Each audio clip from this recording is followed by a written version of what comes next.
Ye anneciğim elmayı. Bakalım mı elmayı? Ye elmayı. Hadi aç. Çık. Ay. Let him bite the apple.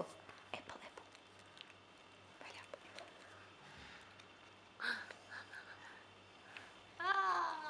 Ay. Let him hold. Let him hold. Ne bileyim. Şşt. Yani.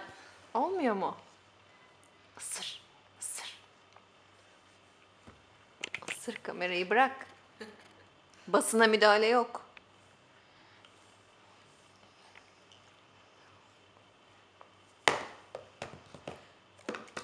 Can. Şşt, Can. Şşt, Can.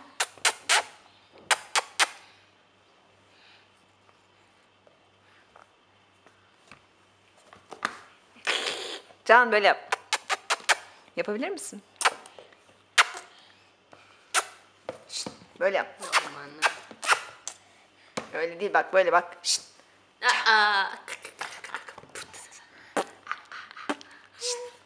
Can. Can. Zeniye yap, Zeniye böyle yap.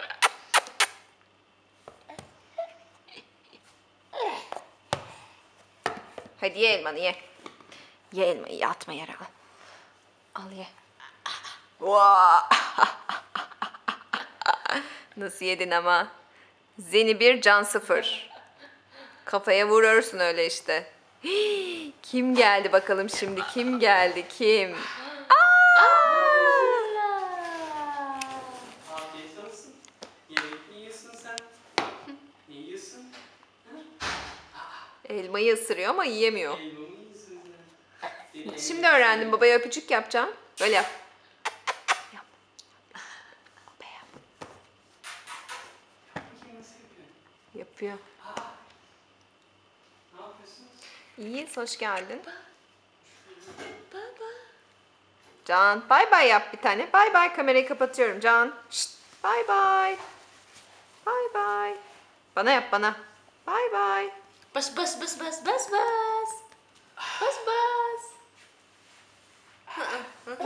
Baba geldi tabii ki, durmayacağız yerimizde. Öpeyim mi seni bir tane? Ha? Oo. Nereden çıktı bu diyor şimdi? Baba kız baba. Aa. Ne yaptın bu hafta böyle? Üf. Öp babayı. Yap. E, Elma yiyor. Elma yiyişini göster babaya. Ah, elma mı yiyorsun? ver elini ısırsın onu.